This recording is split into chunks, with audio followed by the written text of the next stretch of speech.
कश्मीर के जंगलों में अब सर्दी का मौसम शुरू होने वाला था, तो इसलिए सब परिंदों ने अपने लिए पके घरों और दाने का बंदोबस्त कर लिया था। वही रानो चिड़िया अपने लिए दाना जमा करने के कामों में मसरूफ होती है, क्योंकि उसके दो छोटे छोटे बच्चे होते हैं। अरे मम्मा, आप इतनी सुबह सुबह कहाँ जा रही हैं? अरे गुड़िया बेटा, आज मौसम साफ है तो मैं दाना जमा करने जा रही हूँ, क्योंकि कुछ दिनों में बर्फबारी का मौसम शुरू हो जाएगा, तो फिर जंगल में दाना नहीं मिलेगा। अरे मम्मा, ये बर्फबारी का मौसम कितने वक्त तक रहता है? अरे बेटा, इस मौसम का कुछ पता नहीं है, कभी थोड़ी वक्त के लिए होता है तो कभी कभार कई महीनों तक। अब आप अपने भाई का ख्याल रखना और घर से बाहर मत निकलना, मैं थोड़ी देर में दाना ढूंढकर वापस आ जाऊंगी। तो ऐसे बोलकर रानो चिड़िया अपने घर से निकल जाती है। जंगल में एक सेबों का पेड़ होता है, जहाँ पर कालू गौरी पहले से ही बैठे होते हैं। तो रानो चिड़िया भी अपनी टोकरी लेकर वहाँ बैठ जाती है। तो कौवे उससे बोलते हैं, अरे छोटी चिड़िया, तुम यहाँ क्या कर रही हो? अरे गौरी भाई, मैं यहाँ से सेब तोड़ने आई हूँ ताकि सर्दियों के लिए दाना जमा कर सकूँ। अरे चिड़िया, पहले हम यहाँ पर आए तो इसलिए सेब भी पहले हम ही तोड़ेंगे, अब तुम अपनी टोकरी यहाँ से हटाओ। अरे कालू भैया, क्या ये पेड़ आपका है?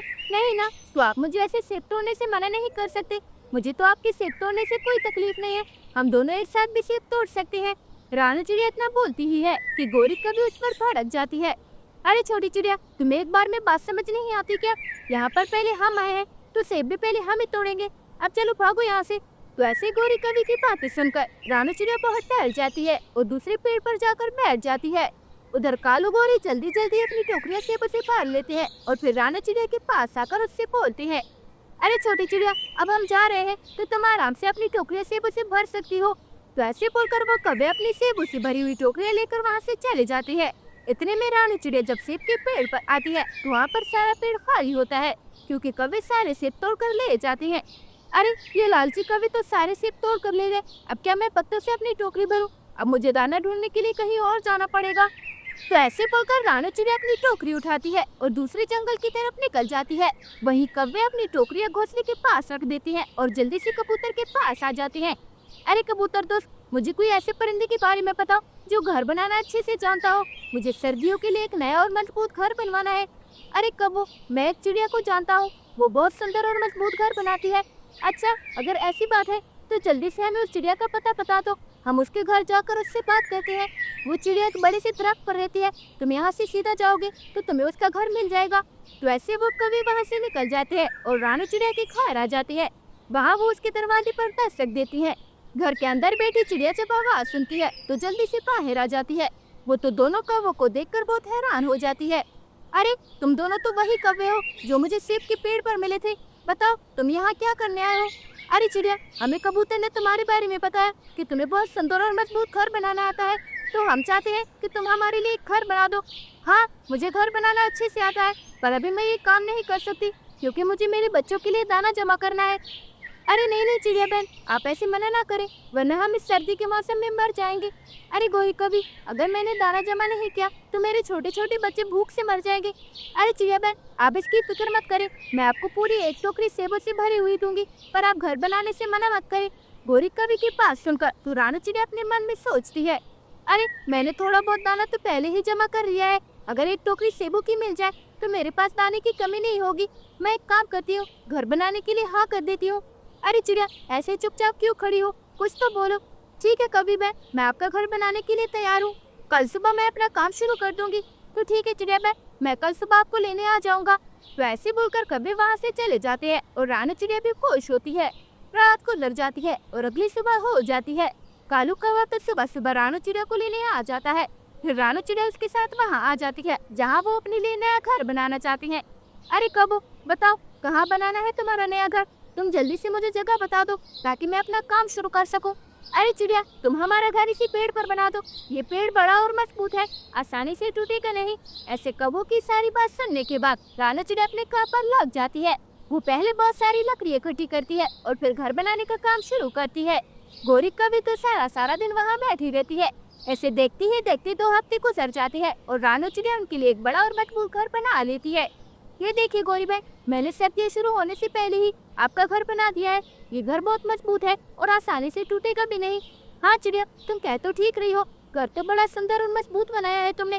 तो ठीक है गौरी भाई, अब मैं घर चलती हूँ, पर इससे पहले आप मुझे मेरी सेबों की टोकरी दे दे, जैसे कि शुरू में हमारी बात हुई थी। अरे चिड़िया, अभी कालू जी अपने मामा के घर गए हैं, वो जैसे ही वापस लौटेंगे मैं पूरी एक टोकरी सेब तुम्हारे घर भिजवा दूंगी। ठीक है गौरी बहन, अभी मैं चली जाती हूँ, पर आप जल्दी से दाना मेरे घर भिजवा देना, क्योंकि मेरे 2 छोटे छोटे बच्चे हैं और मेरे पास इतना दाना नहीं है। हाँ हाँ चिड़िया, तुम बेफिक्र होकर अपने घर जाओ, मैं कालू जी की आते ही सबसे पहले तुम्हारे लिए दाना भिजवाऊंगी। तो ऐसे बोलकर गोरिका भी रानू चिड़िया को अपने घर भेज देती है। ऐसे कुछ वक्त गुजर जाता है और सर्दियों का मौसम भी शुरू हो जाता है।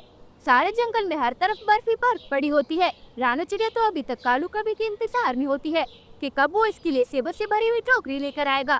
अरे अब तो कई दिन गुजर गए हैं, पर कालू कब अभी तक मेरे लिए दाना नहीं लेकर आया। लगता है ठंड की वजह से नहीं आया होगा। जैसे ही मौसम ठीक होगा वो मेरे लिए दाना ले आएगा। तो ऐसे बोलकर रानू चिड़िया खुद को समझाती है। अगले 10 दिनों तक जंगल में खूब बर्फ गिरती है, लेकिन आज मौसम साफ होता है। तो रानू चिड़िया खुद ही कौवों के घर जाने का फैसला करती है। अब तो कई दिन हो गए हैं, लगता है सेब लेने मुझे खुद ही जाना पड़ेगा। तो ऐसे बोलकर रानू चिड़िया अपने घर से निकलती है और जल्दी से कौवों के घर आ जाती है। अरे कालू गौरी, तुम दोनों ने तो कहा था कि तुम खुद ही सेबों की टोकरी मेरे घर ले आओगे। कितने दिन गुजर गए हैं, पर तुम्हारा कोई अता पता नहीं मिला, तो मैं खुद ही तुम्हारे घर आ गई। अब जल्दी से मुझे अपनी टोकरी दे दो। अरे रानू चिड़िया, अब तो हमारे घर में कुछ नहीं बचा, जितना दाना था वो तो हम खा गए हैं। अरे गौरी भाई, आप ये कैसी बातें कर रही हैं? आपकी वजह से मैं अपने बच्चों के लिए दाना नहीं जमा कर पाई, और अब आप मेरे सामने बहाने बना रही हैं। मैं जंगल के सरपंच के पास जाऊंगी और तुम्हारी शिकायत लगाऊंगी। अरे अरे चिड़िया, आप तो नाराज हो गई। ये गौरी तो पागल है। मैं कल आपको एक टोकरी सेब दे दूंगा, आप बेफिक्र होकर अपने घर जाए। ठीक है कालू भैया, मैं आपको कल तक का वक्त देती हूँ। अगर आपने अपना वादा पूरा नहीं किया तो फिर मैं सरपंच जी के पास जाऊंगी और आप दोनों की शिकायत लगाऊंगी।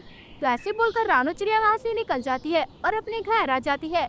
अरे कालू जी, आपने चिड़िया से बोल तो दिया, पर इतनी जल्दी एक टोकरी सेब कहाँ से ला कर देंगे उस चिड़िया को? अरे गौरी, तुम परेशान मत हो, मैंने एक पेड़ देखा है जिसके फल जहरीले हैं। जैसे ही वो चिड़िया जहरीले फल खाएगी तो फिर दोबारा कभी हमें नजर नहीं आएगी। ऐसे सांप भी मर जाएगा और लाठी भी नहीं टूटेगी। तो ऐसे वो दोनों पति पत्नी बहुत खुश होते हैं। अगला दिन हो जाता है और कालू कालू वैसे ही करता है जैसे उसने सोचा होता है। वो जहरीले फल से भरी टोकरी रानू चिड़िया को दे देता है और उससे बोलता है, अरे रानू चिड़िया, सेब सारे खत्म हो गए थे, तो इसलिए मैं आपके लिए ये नया फल लेकर आया हूँ। ये बहुत मजेदार है। अरे कोई बात नहीं कालू भैया, आप ले तो आए, आपने अपना वादा पूरा किया, मुझे बहुत अच्छा लगा। अब कम से कम मेरे बच्चे भूख से नहीं मरेंगे। तो ऐसे रानू चिड़िया बहुत खुश होती है। रात हो जाती है, पूरे जंगल में हर तरफ बर्फ गिर रही होती है। रानू चिड़िया कालू कौवे के लाए हुए फल अपने बच्चों को दे देती है। उसके बच्चे जैसे ही वो फल खाते हैं वो बेहोश होकर गिर जाते हैं। रानू चिड़िया तो बहुत डर जाती है, उसे कुछ भी समझ नहीं आता। वो जल्दी से जाती है और वैद्य को लेकर आती है। वैद्य जी जैसे ही बच्चों को देखते हैं तो वो रानू चिड़िया से बोलते हैं, अरे चिड़िया बहन, माफ करना, पर आपके बच्चे अब जिंदा नहीं है। कोई जहरीली चीज खाने की वजह से इनकी मौत हो गई है। वैद्य की बातें सुनकर तो रानू चिड़िया की पैरों तले जमीन खिसक जाती है। उसके बाद वैद्य जी वहाँ से चले जाती है। रानू चिड़िया तो बहुत गुस्सा होती है। ये सब उन बुरे कौवों की वजह से हुआ है, मैं उन्हें छोड़ूंगी नहीं। अगर मुझे पता होता कि ये फल जहरीले हैं तो मैं इन्हें कभी भी अपने बच्चों को नहीं देती। तो रानू चिड़िया गुस्से में अपने घर से निकल जाती है। वो भागी भागी कौवों के घर आती है और उनके दरवाजे पर आवाज लगाती है, अरे कौवों, कहाँ हो? जल्दी से दरवाजा खोलो, मैं तुम्हें छोड़ूंगी नहीं। घर के अंदर बैठे कौवे जब उसकी आवाज सुनते हैं तो वो बहुत डर जाते हैं और जल्दी से दरवाजे के पास आ जाते हैं, पर दरवाजा नहीं खोलते। अरे जालिम कौवों, मुझे पता है तुम यही दरवाजे के पास खड़े हो। तुम जालिमों की वजह से आज मेरे बच्चे मर गए। आखिर तुमने ऐसा क्यों किया? अरे छोटी चिड़िया, हमें नहीं पता था कि वो फल जहरीले हैं, हमने कुछ भी जानबूझकर नहीं किया। हाँ, गौरी एकदम ठीक कह रही है, हमें इस बारे में कुछ मालूम नहीं था। अब चलो भागो यहाँ से, हमें खामखा बदनाम मत करो। अरे बुरे कौवों, तुम्हें तुम्हारी की सजा जरूर मिलेगी। तुमने आज एक माँ से उसकी औलाद छीनी है, ऊपर वाला सब देख रहा है। तुम्हें मेरी बद्दुआ लगेगी, तुम भी इसी तरह तड़प तड़प के मरोगे और मेरी तरह तुम्हारी मदद करने वाला भी कोई नहीं होगा। तब तुम्हें मेरी बेबसी का एहसास होगा। वैसे बोलकर रानू चिड़िया वहाँ से चली जाती है। गोरी कौवी तो रानू चिड़िया की बातें सुनकर बहुत डर जाती है और कालू कौवे से बोलती है, अरे कालू जी, मुझे बहुत डर लग रहा है। वो छोटी चिड़िया हमें बद्दुआ देकर गई है, कहीं उसकी बातें सच ना हो जाए, क्योंकि मैंने सुना है कि एक माँ की दुआ और बद्दुआ कभी भी खाली नहीं जाती। अरे गौरी, तुम परेशान मत हो, ऐसा कुछ भी नहीं होगा, ये सिर्फ कहने की बातें हैं। वो चिड़िया खुद तो हमारा कुछ नहीं बिगाड़ पाए, तो भला उसकी बद्दुआ क्या ही कर लेगी, ऐसा कुछ भी नहीं होगा। अरे कालू जी, आप माने या ना माने, पर ये बात सच है। अब हम क्या करेंगे? अरे गौरी, मैंने कहा ना तुमसे कि कुछ नहीं होगा। अब चलो सो जाओ, मुझे बहुत ठंड लग रही है। कैसे बोलकर वो सो जाती है। दिन से हफ्ते, हफ्तों से महीने और महीनों से साल गुजर जाते हैं, पर कब्बों के घर कोई औलाद नहीं होती। और एक दिन एक कार एक्सीडेंट में वो दोनों बुरी तरह जख्मी हो जाते हैं और उनके पंख भी जल जाते हैं। अब वो बेबस घर में पड़े रहते हैं। वो अपने लिए खाना तक तैयार नहीं कर सकते, क्योंकि उनकी देखभाल करने वाला कोई नहीं होता।